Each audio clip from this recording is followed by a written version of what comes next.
ನಮಸ್ಕಾರ ಸ್ನೇಹಿತರೆ, ಶ್ರೀ ಕೃಷ್ಣ ಸಂದೇಶ ನಮ್ಮ ರೀಲ್ಸ್ ಯೂಟ್ಯೂಬ್ ಚಾನಲ್ಗೆ ನಿಮಗೆಲ್ಲರಿಗೂ ಸ್ವಾಗತ. ನೀವು ಅತಿಯಾಗಿ ಚಿಂತಿಸುತ್ತಿದ್ದೀರಾ? ನಮ್ಮ ಜೀವನದಲ್ಲಿ ಕಷ್ಟಗಳ ಮೇಲೆ ಕಷ್ಟ, ಪ್ರತಿಯೊಂದು ಹೆಜ್ಜೆಯಲ್ಲೂ ಬರೀ ಸೋಲು, ಹೆಚ್ಚು ಚಿಂತೆಯಾಗುತ್ತಿದೆ, ಜೀವನವೇ ಬೇಡ ಅನಿಸುತ್ತಿದೆ. ಕಷ್ಟದಲ್ಲಿ ಬೆಂದು ಹೋಗಿ ನಮಗೆ ಈ ಜೀವನವೇ ಸಾಕಾಗಿ ಹೋಗಿದೆ ಅಂತ ನೀವು ಅನ್ಕೋತಿದ್ದೀರಾ? ಈ ರೀತಿ ನೀವು ಚಿಂತೆ ಮಾಡ್ತಿದ್ದೀರಾ ಅಂದರೆ ಖಂಡಿತವಾಗ್ಲೂ ನಿಮ್ಮಲ್ಲಿ ಆತ್ಮವಿಶ್ವಾಸದ ಕೊರತೆ ಇದೆ ಅಂತ ಅರ್ಥ. ಹಾಗಾದರೆ ಆ ಆತ್ಮವಿಶ್ವಾಸವನ್ನು ನಾವು ಹೇಗೆ ತಂದ್ಕೋಬೇಕು? ಆತ್ಮವಿಶ್ವಾಸ ಅಂದರೆ ಏನು ಅಂತ ನಿಮಗೆ ಗೊತ್ತಿದೆಯಾ? ನಾನು ಆತ್ಮವಿಶ್ವಾಸದ ಬಗ್ಗೆ ನಿಮಗೆ ತಿಳಿಸ್ಬೇಕು ಅಂದರೆ ಒಂದು ಸಣ್ಣ ಕತೆ ಹೇಳ್ತೀನಿ, ಕೇಳಿ. ಕಷ್ಟಗಳು ಎಲ್ರಿಗೂ ಇರುತ್ತೆ, ಆದರೆ ಈ ಒಂದು ಸಣ್ಣ ಕತೆ ನಿಮ್ಮ ಆತ್ಮವಿಶ್ವಾಸವನ್ನು ಖಂಡಿತವಾಗ್ಲೂ ತಂದುಕೊಡುತ್ತೆ ಅನ್ನೋದರಲ್ಲಿ ಯಾವುದೇ ಸಂಶಯ ಇಲ್ಲ. ಒಮ್ಮೆ ಒಂದು ಸಣ್ಣ ಕಪ್ಪೆ ತನ್ನ ಪಾಡಿಗೆ ಅದು ಹೋಗ್ತಾ ಇರುತ್ತೆ. ಅದು ಬಂದು ಯುದ್ಧ ಭೂಮಿಗೆ ಬರುತ್ತೆ. ಅಲ್ಲಿ ಶ್ರೀರಾಮನಿಗೂ ಮತ್ತು ಬೇರೆ ಒಬ್ಬ ದುಷ್ಟನೊಂದಿಗೆ ಯುದ್ಧ ಆಗ್ತಾ ಇರತ್ತೆ. ಆಗ ಸಡನ್ ಆಗಿ ಒಂದು ಬಾಣ ಬಂದು ಆ ಕಪ್ಪೆಯ ಬೆನ್ನಿಗೆ ಚುಚ್ಕೊಳ್ಳುತ್ತೆ. ಆಗ ಆ ಕಪ್ಪೆ ನರಕದಂತಹ ವೇದನೆಯನ್ನ ಅನುಭವಿಸ್ತಾ ಇರತ್ತೆ, ಅಳ್ತಾ ಇರತ್ತೆ. ಆದರೆ ಅದು ಒಂದು ಮಾತು ಕೂಡ ಆಡೋದಿಲ್ಲ. ಆದರೆ ಅದರ ವೇದನೆ ಆ ಶ್ರೀರಾಮಚಂದ್ರನಿಗೆ ಕೇಳಿಸುತ್ತೆ.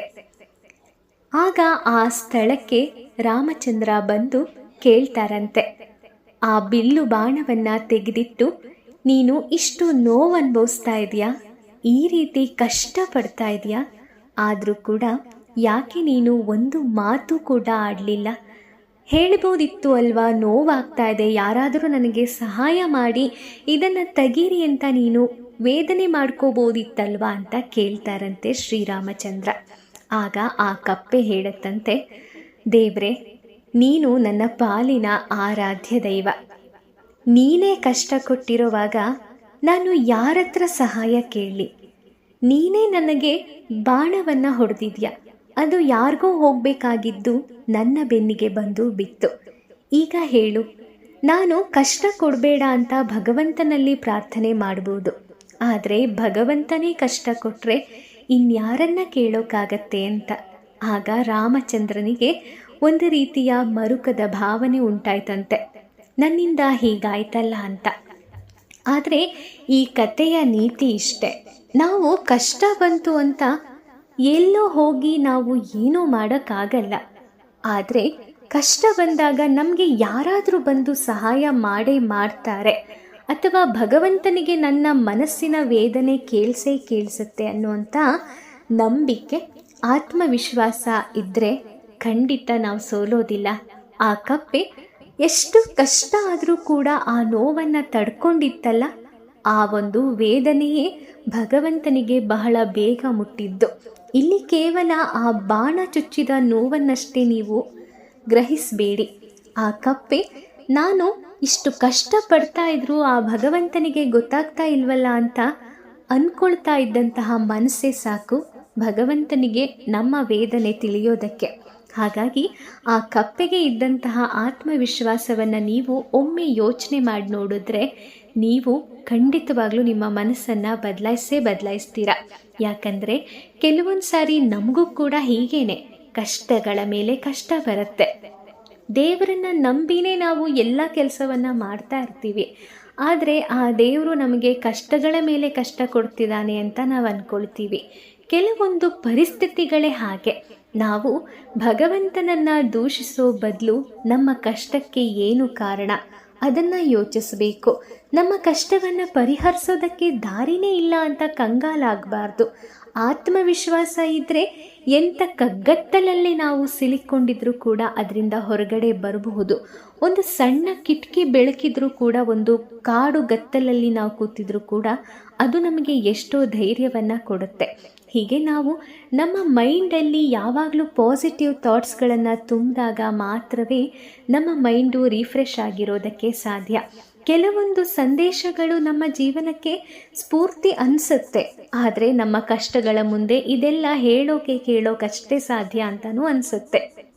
ಆದರೆ ನಾವು ಅದನ್ನು ಮೀರಿ ಯಾವಾಗ ನಂಬಿಕೆಯಿಂದ ಜೀವನ ಮಾಡ್ತೀವೋ, ನಂಬಿಕೆಯಿಂದ ನಾವು ನಮ್ಮ ದಿಟ್ಟ ನಿಲುವನ್ನು ನಾವು ಬದಲಾವಣೆ ಮಾಡಿಕೊಳ್ತೀವೋ, ಅಂದರೆ ಇಲ್ಲ ನಾನು ಎಷ್ಟೇ ಕಷ್ಟ ಆದರೂ ಕೂಡ ಭಗವಂತನಲ್ಲಿ ನಂಬಿಕೆಯನ್ನು ಇಟ್ಟು ನಾನು ಮುಂದೆ ಬರ್ತೀನಿ ಅಂತ ನಾವು ಯಾವಾಗ ಧೈರ್ಯವನ್ನು ಹೊಂದುತ್ತೀವೋ ಅಷ್ಟೇ ಸಾಕು ನೋಡಿ ನಮ್ಮ ಕಷ್ಟಗಳನ್ನು ಮೆಟ್ಟಿ ನಿಲ್ಲೋದಕ್ಕೆ. ಎಷ್ಟೋ ಜನ ಕಷ್ಟಪಡೋರು ಇದ್ದಾರೆ. ನಾವು ನಮ್ಮ ಕಷ್ಟನೇ ದೊಡ್ಡದು ಅಂತ ಅಂದ್ಕೊಳ್ಳೋದಾದರೆ ನಾವು ನಮ್ಮ ಕಷ್ಟಕ್ಕಿಂತ ಕೆಳಗಡೆ ಇರುವಂತಹ ಕಷ್ಟ ಯಾವುದೂ ಇಲ್ವಾ? ಒಂದೇ ಒಂದು ಸಾರಿ ಯೋಚನೆ ಮಾಡಿ ನೋಡಿ. ಈಗ ಫಾರ್ ಎಕ್ಸಾಂಪಲ್ ನಾವು ಮಳೆಯಲ್ಲಿ ಜೋರು ಮಳೆ ಅಂತ ಅಂದ್ಕೊಳ್ಳಿ, ನಾವೊಂದು ಬೆಚ್ಚಗಿರುವಂತಹ ಮನೆಯಲ್ಲಿ ಇದ್ದೀವಿ ಅಲ್ವಾ? ಈಗ ಇದು ದೇವರು ನಮಗೆ ಕೊಟ್ಟಿರುವಂತಹ ಒಂದು ವರದಾನ ಅಥವಾ ಒಂದು ಆ ಭಗವಂತ ಕೊಟ್ಟಿರುವಂತಹ ಗಿಫ್ಟ್ ಅಂದ್ಕೊಳ್ಳೋಣ. ಜೋರು ಮಳೆ ನಿಮ್ಮನೆಗಷ್ಟೇ ಬೀಳತ್ತಾ? ಇಡೀ ಪ್ರಪಂಚದಲ್ಲಿ ಎಲ್ಲಿ ಬೇಕಾದರೂ ಬೀಳ್ಬೋದು ಅಲ್ವಾ?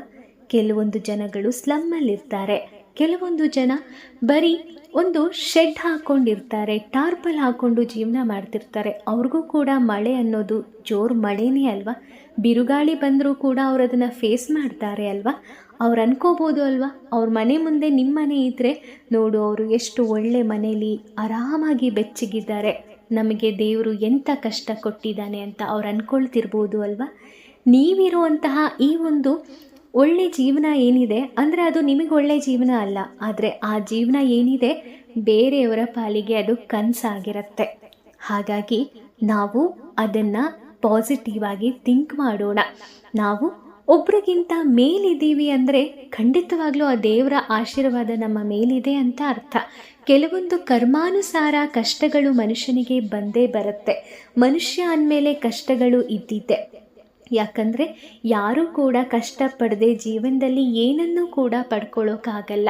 ಎಷ್ಟೇ ಸಿರಿವಂತ ಆದರೂ ಕೂಡ ಅವನಿಗೂ ಕೂಡ ಹಲವಾರು ಕಷ್ಟ ಇರುತ್ತೆ.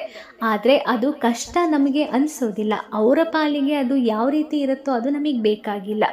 ಎಂತೆಂಥ ಕಷ್ಟಗಳು ದೇವರು ಜೀವನದಲ್ಲಿ ಕೊಟ್ಟಿರ್ತಾನೆ, ಆದರೆ ಅವರವರ ಕಷ್ಟ ಅವ್ರವ್ರಿಗೆ ದೊಡ್ಡದು ಅಷ್ಟೆ. ನಾವು ಯಾರ ಕಷ್ಟದ ಬಗ್ಗೆನೂ ಮಾತಾಡಬಾರ್ದು, ಯಾರ ಸುಖದ ಬಗ್ಗೆನೂ ಮಾತಾಡಬಾರ್ದು. ನಮ್ಮ ಜೀವನಕ್ಕೆ ದೇವರು ಏನು ಕೊಟ್ಟಿದ್ದಾನೋ ಅದನ್ನಷ್ಟೇ ಯೋಚನೆ ಮಾಡಬೇಕು, ಅದನ್ನಷ್ಟೇ ನಾವು ಕೃತಜ್ಞತೆಯಿಂದ ಸ್ವೀಕರಿಸಿ ಭಗವಂತನಿಗೆ ಪ್ರತಿನಿತ್ಯ ಧನ್ಯವಾದವನ್ನು ಹೇಳಬೇಕು. ನೀವು ಒಂದು ವಿಷಯ ನೆನಪಿಡಿ, ನಾವು ಎಷ್ಟು ಭಗವಂತನನ್ನು ಧ್ಯಾನಿಸ್ತೀವೋ ನೆನಪು ಮಾಡ್ಕೊಳ್ತೀವೋ ಅಷ್ಟು ಬೇಗ ಭಗವಂತನಿಗೆ ಹತ್ತಿರ ಆಗ್ತೀವಿ. ಭಗವಂತನಿಗೂ ಕೂಡ ನನ್ನನ್ನು ಯಾರೋ ನೆನೆಸ್ಕೊಳ್ತಾ ಇದ್ದಾರೆ ಅನ್ನುವಂತಹ ಒಂದು ಥಾಟ್ ಬರೋ ರೀತಿ ನಾವು ಮಾಡಿದಾಗ ಮಾತ್ರ ದೇವರು ಬೇಗ ಒಲಿಯೋದಕ್ಕೆ ಸಾಧ್ಯ. ಭಗವಂತನನ್ನು ಅಷ್ಟು ಸುಲಭ ಅಲ್ಲ ರೀ ಒಲಿಸ್ಕೊಳ್ಳೋದು.